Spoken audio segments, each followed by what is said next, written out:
মাঝে কত ভালোবাসার বস্তু, যার ঘরে মানে সেই একমাত্র বুঝতে পারে মানা থাকার যে কত জ্বালা, কত কষ্ট, সেই একমাত্র বোঝে।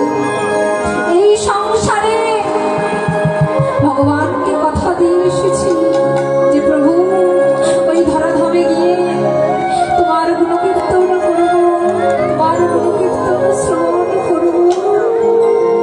কিন্তু এখানে এসে ওই মায়াজালে আবদ্ধ হয়ে সন্তান আমার, কন্যায় আমার, পুত্র আমার, স্বামী আমার করে রয়ে গেলাম। ডাকলাম না ভগবানকে, করলাম না ভজন। এই করিতে করিতে কারো স্ত্রী চলে গেল আগে, কারো স্বামী চলে গেল আগে। কোন সন্তানের যদি পিতাহারা হয়, কোন সন্তান যদি মাতৃহারা হয়, তাহলে সেই সন্তানের পিতা সেই সন্তানটিকে মানুষের মতো মানুষ করতে পারে না। মানুষ দেখতে মানুষের